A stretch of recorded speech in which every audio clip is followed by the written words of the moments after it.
Disney, in an 80-plus year history, he created stories and characters that touched all of us. And when you create that much, some of it isn't quite going to work out. This is 80 years of history sort of together in one piece for the first time that players can interact with. There's a lot of stuff there. There's enough there for 100 games. I wanted to just honor that rich creative history and remind people not just about the things that they remember, but all that stuff that they've forgotten.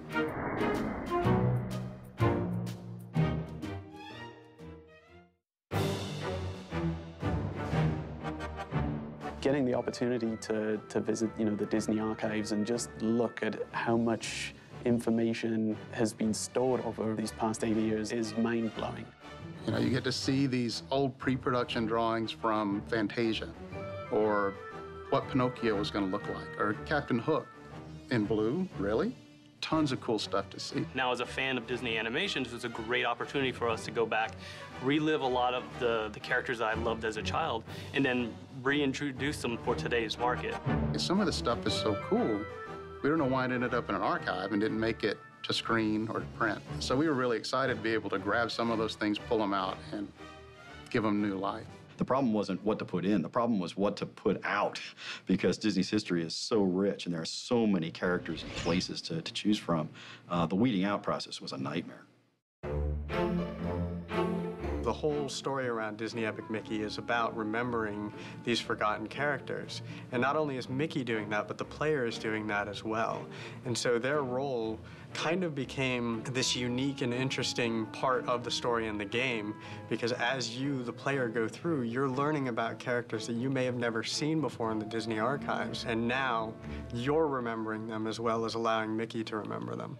In Oswald's case, we had to remind people what his personality was like, what his abilities were, what made him one of the most popular stars in the late 20s.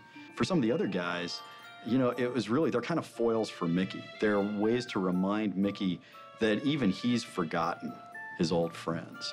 We've got a character who himself has forgotten characters like Clarabelle Cow and Horace Horsecollar and the Mad Doctor and Gus the Gremlin. Those are characters that in some cases he interacted with a bunch in his early cartoons, and so we get to have him play the role of the player. So we can show kind of the sadness of the characters who have been forgotten by Mickey and by the player, and use them to evoke some emotions in the player that I think will enrich the experience.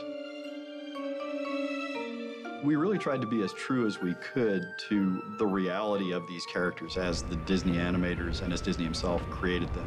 One of the first rules I set up for the team was, if something from the Disney universe, that creative history, works for us, then we're going to use it. We're not going to create or change it. As we went through the archives and looked at the different characters, we saw all that charm, all of that character, all of that personality that really has been forgotten. And that was a kind of big decision point in pulling those characters back into the game so people can remember them and enjoy them again. This team really embraced the challenge of immersing themselves in Disney's history. Disney Epic Mickey is, in a really strange sense, a history lesson. I hope nobody perceives it that way. I don't want people put off by that. But at the end of the day, players are going to learn something about Disney's creative past. Disney fans in particular, I think, are going to have a great time playing the Where Did That Come From game, because almost everything in the game is inspired by something real.